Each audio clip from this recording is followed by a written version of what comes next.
What's up, pop culture universe? We are back again with another review of the Bad Batch series. This is episode 3, review of episode 3, which is called Replacements.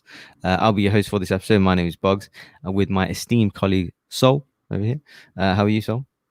Doing good. Excited to talk about Star Wars always with my favorite person to talk Star Wars with. So, how you doing, Boggs? I'm good. Yeah. So we're getting kind of deeper into it now. So yeah, a bit of a dark episode, I thought. Um, yeah, we'll just get into it. So give our overall thoughts on it. So like I said, it was darker. Some interesting story development stuff I thought happened. Kind of more towards the end of the episode, which we'll get to. But yeah, I pretty much enjoyed it. Some people may not have enjoyed it potentially. I can see why. But no, I thought it was on Camino in particular. I thought some really interesting development stuff. But yeah, some quite violent stuff as well that Yeah. happened, which we'll cover.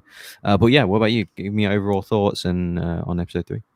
Yeah, there is definitely a lot to like dissect in this episode, especially just the transferring from clone troopers to stormtroopers and all of that stuff. So there's a lot of interesting things and some like psychological things too that I'm going to get into later when we get more in depth in this episode. And yeah, there's a lot of violence. There was a much darker episode, which we saw like in the Clone Wars. It took a little while for it to get a little darker. Same with Rebels, where Bad Batch, they're doing it episode 3 right away. They're like, this is what we are. And it makes sense because it's the transition, the start of the Empire. So very interesting episode. I liked it a lot. Yeah, like quite graphic. For potentially some of the most graphic in any animated Star Wars content, and potentially some of the most in all of Star Wars. I thought some of I was like some of the stuff that they've done. So yeah, really interesting stuff. But anyway, let's get into the episode. So originally, it opens with the crew, the Bad Batch crew, that is. Kind of we see that development and progress with Omega on the ship. Again, I can tell the lighting shots. When she's on a tablet, like you see the reflection of the blue light on her. I think that kind of the best artists and the designers work on the lighting stuff. I noticed in this episode, it happens a few more times, but whenever you see things like they're in a dark room and the lighting has come from one source, it just looks absolutely gorgeous. Whether it's a lightsaber, whether it's a tablet, or another scene as well, which I'll talk about later. It just looks stunning. And then yeah, kind of Hunter explains to about rations to Raka and stuff, and just to kind of reiterate that Omega is a part of the team now, and they need to be conscious of this as another person on there. So yeah, they're kind of acknowledging her more and more, that she is a part of the Bad Batch, basically. So the ship malfunctions and they come out of hyperspace and they crash down on a moon. And then kind of Wrecker hits his head during this. And this is a kind of running theme throughout the episode where it could be linked to you assume it's linked to his inhabited chip. He seems to have damaged it potentially, where he's complaining about headaches. I mean, I thought it was quite strange because,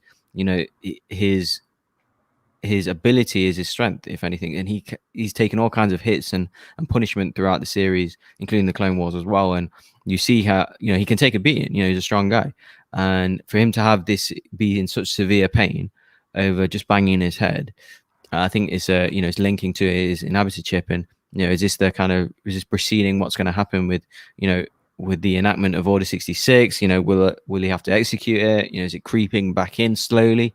Yeah, so we'll see. But what are your overall thoughts on the opening episode with Omega, and then with what happened to Wrecker? I love that Hunter is really taking that dad role. He's taking that Mando to Grogu role Yeah, with Omega, whichever accent you want to use. They've decided that both are good and well for the show, right. and just the Wrecker and Omega together is probably the cutest thing, especially what we see later at the very end of the episode, what Wrecker does for Omega.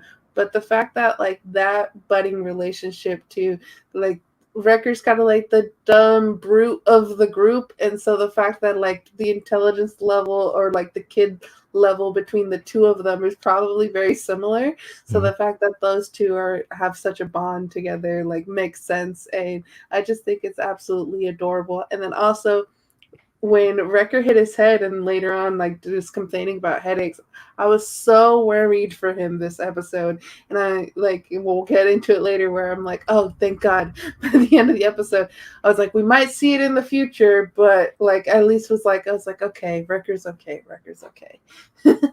Yeah, and then in the ship they also see Crosshair's equipment. You know, his kind of his I think it's in boxes and stuff, and they explain that they miss him. You know, they miss him. You know, he's one of their, you know, he's still one of their brothers, and that, you know, they kind of accept that he's being controlled by the inhabited chip, and kind of they sort of establish that it's not his fault, and so that kind of leads me to think, oh, okay, are they kind of preempting that they're going to try and save him? So surely they're not just going to leave him there. So they're going to have a comeuppance.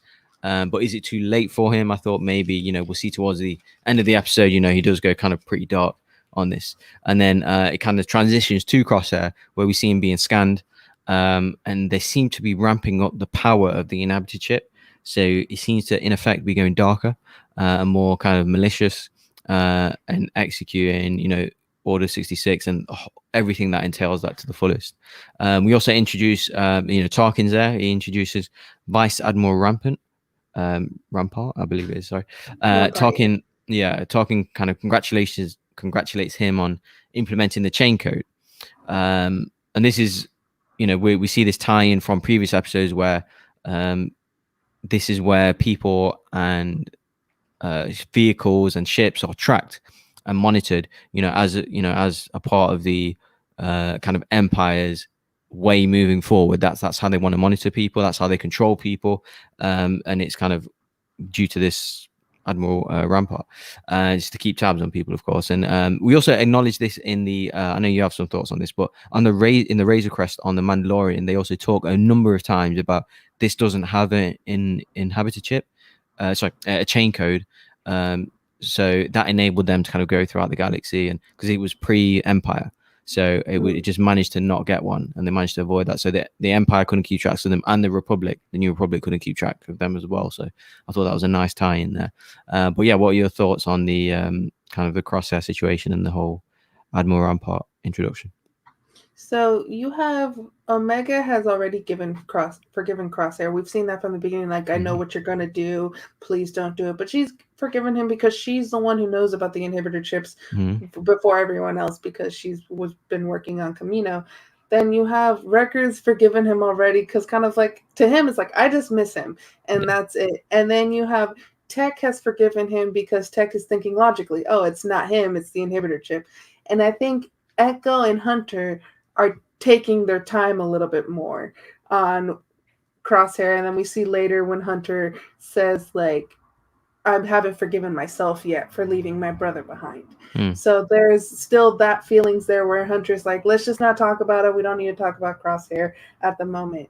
Then I do kind of have a theory with Crosshair is that he's in that machine thing. We saw that was what amped up his inhibitor chip and what made him go on a little bit more, because it was going a little bit, but it went to like a full 10, like out of 10 with that machine. And I'm wondering, like, I was like, it wasn't just a one-time thing. He's in this machine again. They're talking about the procedure has gone well. So I'm like, if he doesn't, does he continuously need to go on this machine? Do they continuously need to amp up the chip if he's away from that machine for a while? Does the effectiveness of the chip wear off? So I got some questions about that machine. Maybe if they save him, he might be volatile at the beginning, but the longer he is away from Kamino, he might get a little bit better. Who knows? We'll see in the future episodes. Then with Rampart also, yeah, he's the one in the holograms with the chain code implementation. So see that last episode. Now we get to see the actual person. And he's also talking about Project War Mantle, which is basically bringing the clone troopers to become stormtroopers replacement. There we go. Perfect title for the episode.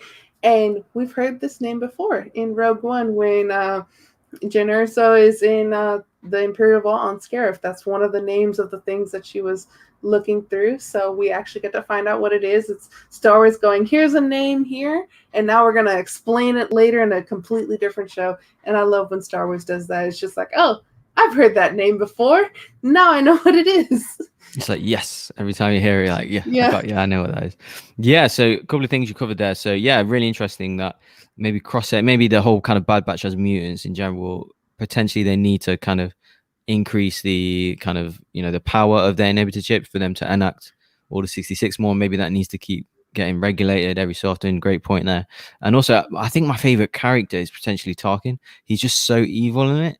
And like, yeah, he's just like a proper old school Nazi villain in it. Like he's literally doing operations on people, like scientific operations to make them, like more evil, and like he's, controlling people. He's sending assassins out. They're putting chain codes on people. Very World War II esque. So yeah, I kind of like his pure, unadulterated evilness in this, and he's very dominant, and what he says goes all the time, and yeah, he's very calculated, and yeah, it just increases kind of the lore about Tarkin and builds, flushes out his character even more. So I really like that. And then yeah, Rampart takes Tarkin to see the human recruits that he's gathered. They're called the Elite Squad. They are a group of humans who have volunteered to be in the Empire, and they're set to be trained by clones. And they talk about kind of replacing clones as the efficient, in effect, soldiers of the Empire. And Nala is there. She looks kind of really sad and upset because she can kind of preempt what's coming. Tarkin's also mentioned to her that they want to stop, kind of ordering clones because it's much more cost effective using, humans. So it's a lot cheaper, obviously. So, and then it cuts back to the Bad Batch where we see Wrecker still in pain. He's still holding his, the poor guy still got his headache. And we just see kind of there's more to this. There's more to come. They're definitely just not going to leave it there. There will definitely be, some comeuppance to that. Hopefully, doesn't kind of turn on them or have to enact Order 66 or anything along them lines. And then when they kind of the ship is being damaged from the outside, that we see kind of Tech and Echo establish that. So and obviously they seem to be having the same kind of gas mask they do in the Empire Strikes Back. Han and Leia and Chewie famously wear it. So similar kind of things. Are they kind of they are doing a kind of wreck on the ship to see the damage because they've crash landed. And then we see a creature called an Ordo Moondragon is damaging the ship, and it feeds on electrical energy like the batteries, the things that they're repairing the ship with. So they just kind of uses their electrical energy to feed off it and stuff. So very obviously, Filoni-esque. He kind of uses these creatures to, they kind of turn out like always initially bad or evil, and then kind of the lead and the lead protagonist always kind of sees another side of these creatures and makes them kind of useful for the story. And then and then we see the Elite Squad again, and then we hear they're kind of just talking, just communicating, and we see them kind of talk about what the Empire has done for them. It's giving them jobs, it's giving them money, it's put roofs over their head, and it's apparently way more than the Republic ever done for them. So we see a different point of view of these human soldiers, the Elite Squad, that these volunteers who have potentially been overlooked by the Republic. So yeah, very different perspective that we've not really heard before. So yeah, what are your thoughts on the Order Moondragon, the Wrecker, how's he doing, and the Elite Squad here in there kind of talk about the whole kind of job situation? Like I said before, I was so worried for Record this entire episode, but going to the elite recruits that with Project War Mantle, pretty much they're going, okay, we're gonna have clones train these elite soldiers. These soldiers will be more compliant. They'll be more willing to follow the Empire because they are the ones who willingly joined instead of just clones that were created for this. And I think there's a little bit of a flaw in that logic because soldiers enlist in wars for all different types of reasons. We already saw there in this episode saying, oh, they're feeding me, they're doing this. That doesn't make them completely loyal. That's just like, you're giving me something more than what the Republic gave me. And the second you stop doing that, maybe the loyalty is not going to be there anymore.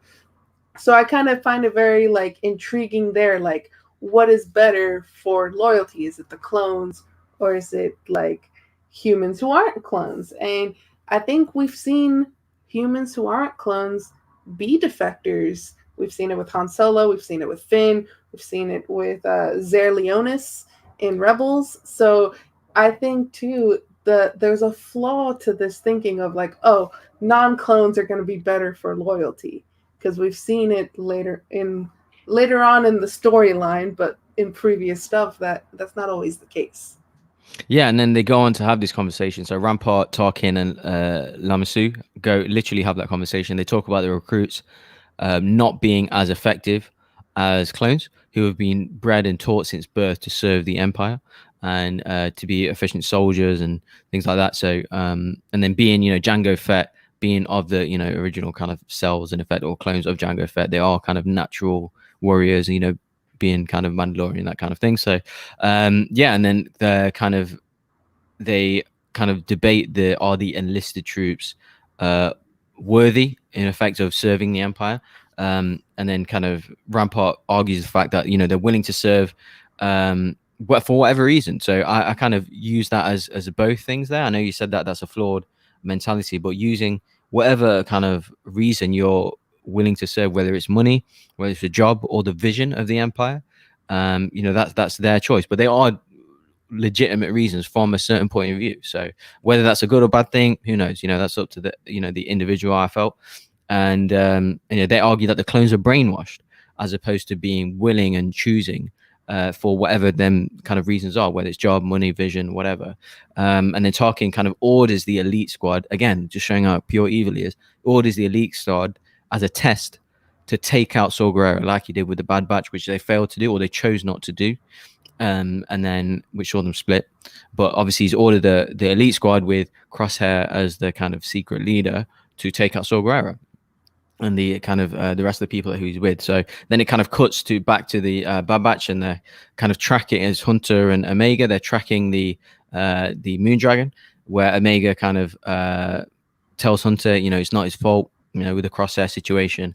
She's several times showing that kind of maturity, emotional maturity, which some of maybe the Bad Batch are lacking, kind of beyond her years. So maybe that's potentially some of her skills that, they said that they have certain talents, certain abilities, these kind of mutated clones do, which maybe, they haven't got, because they kind of seem like brutes, even though, they have got certain talents, but they don't have that emotional maturity like this Omega has. And then Hunter explains, they all have a unique skill. So I thought maybe that's a potential indicator of that. So yeah, what are your kind of overall thoughts on the kind of debate there that they had? We just did kind of cover that, but the overall debate on clones versus recruits, and obviously the kind of initial talks of Omega and Hunter there.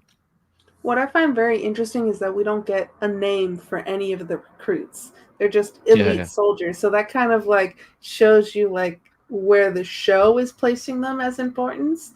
Yeah. And then with one of the guys there, he's just like, why is this clone the leader? Goes, if the clones were so important, why are they coming to get us? Like, why are they recruiting us? So I thought too, like, that's just interesting stuff there. And Crosshair shows him later, like, this is why. Mm-hmm. But and the fact to just Omega, again, like you said, wise beyond her years, saying, I don't know if it's like her being force sensitive or her just being wise beyond her years, just in general, because her going, just knowing the reasoning behind it, just like, hey, like, it's not his fault. And then we don't leave one of our own behind. He goes, oh, well, we can get him back. It's like simple solutions, which typically kids always have very simple solutions. They're like, why don't we just do this? Goes, if this is the problem, why don't we just do the opposite? And so it's very much like, I think it's good to have her around because she has those simple childlike solutions that typically do work, and that where Hunter's just overthinking things in his mind, like, do I forgive Crosshair if it is the inhibitor chip? And then also, I left one of my own. It's like, I should have saved him instead of leaving him where maybe he's worse off. You could tell, like, Hunter is just thinking about Crosshair a lot in his mind. And Omega's like, we could just get him back.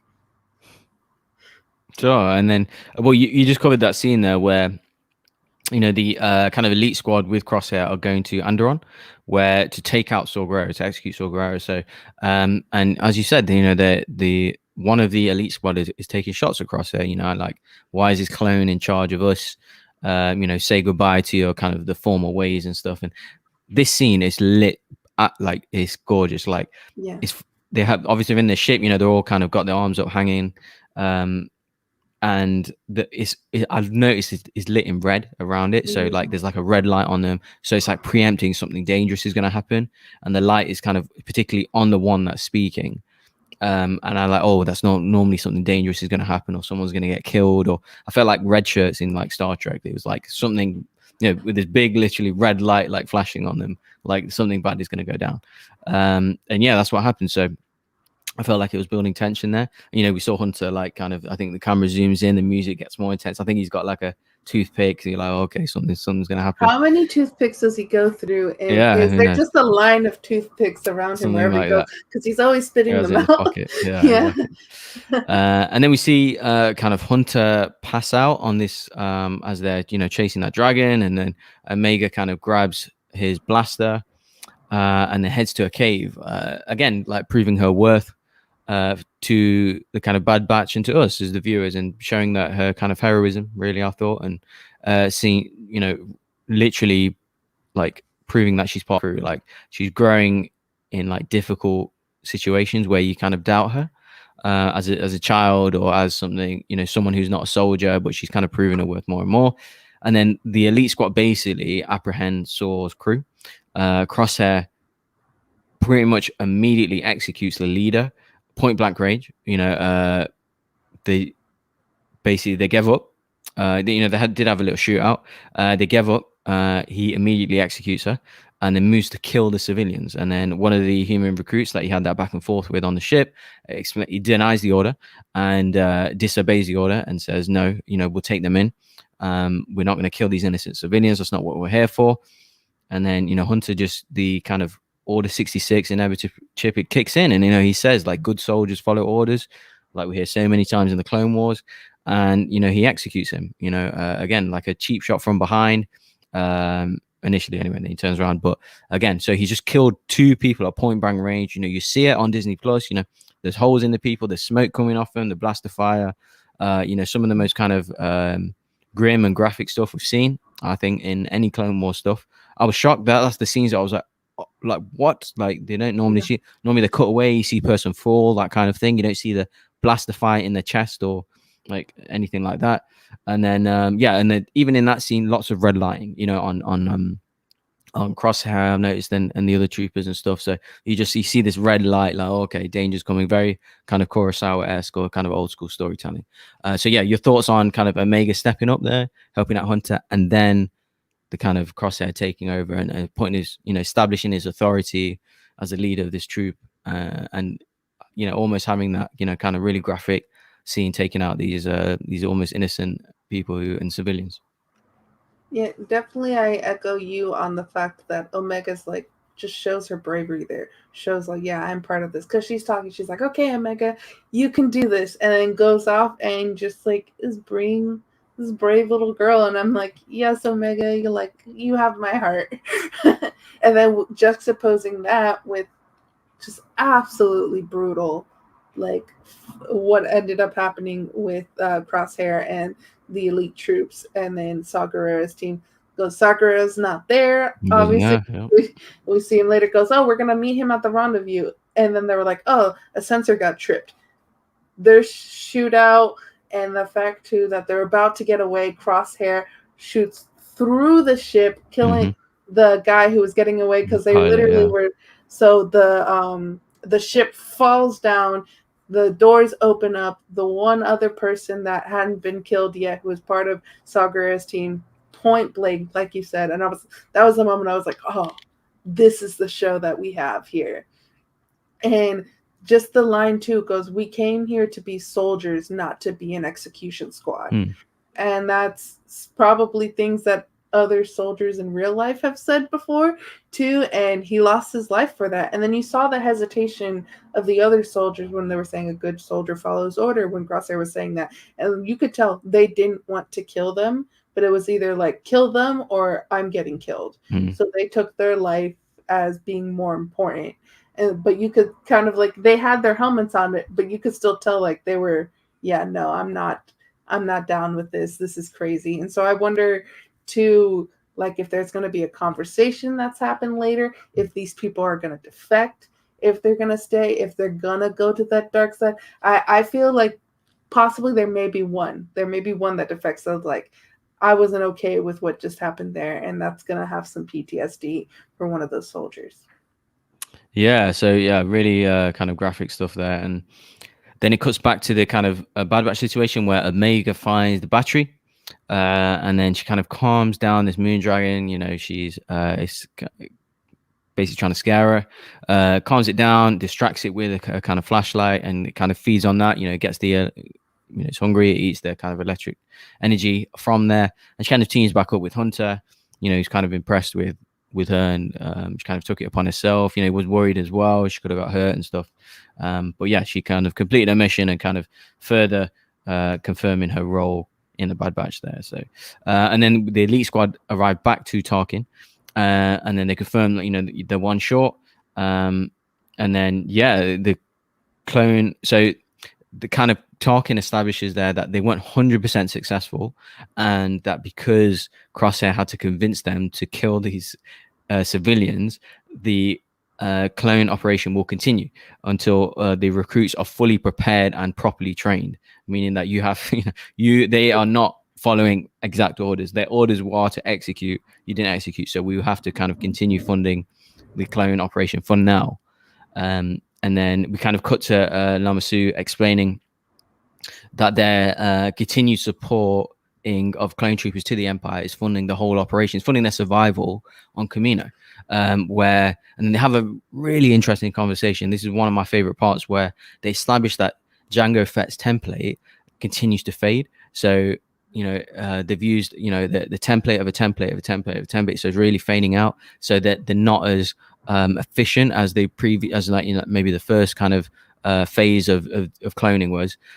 So they explain that they go into phase 3 now to try and create a superior clone. I thought there was so much in that, or potential that they could have in that, where maybe they clone one of the Bad Batch or something more potentially, which I'll come to at the end. But I thought maybe, yeah, or Crosshair or something like that. Yeah, so to try and get more kind of superior clones. So, yeah, but please give me any ideas of what you thought about what Lamassu meant there, and then establishing, obviously Omega kind of successfully finishing her mission, and what you think potentially they're going to do with the kind of elite squad as well. Like they established that they're going to continue on funding clones for now.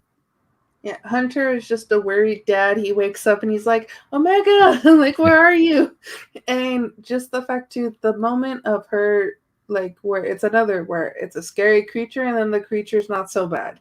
And I was getting a lot of How to Train Your Dragons feel, because like the music swelling up, it really like gave me like when Hiccup like is touching Toothless and the music swells. There was like the music was giving me that a little bit, yeah. I thought it was like Rey and in the Rise of Skywalker a little bit.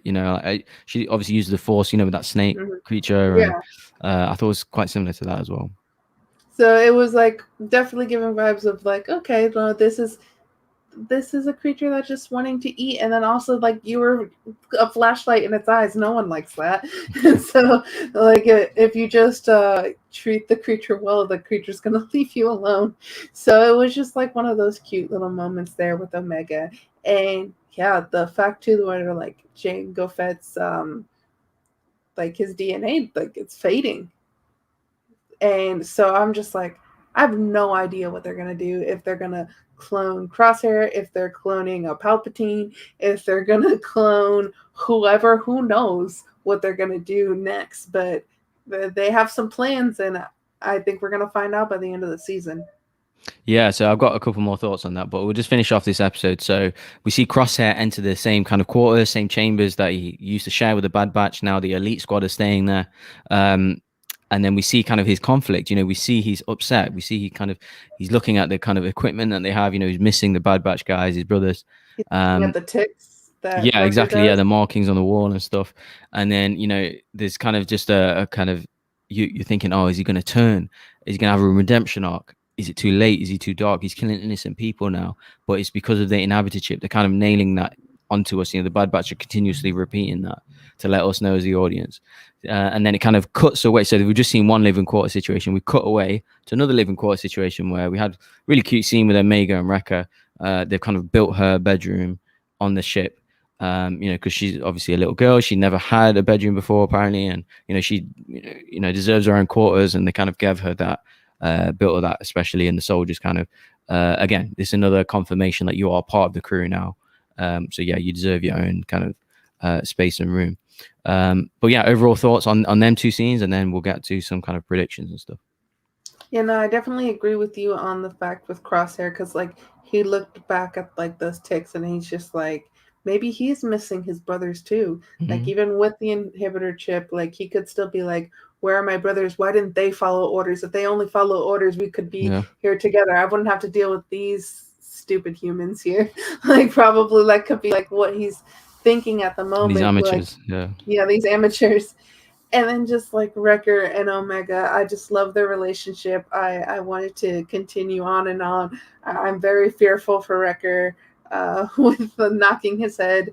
But he gave her Lula. He gave his Lula in that room that he created for her. That's how much he cares for Omega, that he gave his stuffed animal that he was all worried about losing in the first episode. He's just like, nope, this is hers now. So that was so cute. It was so cute.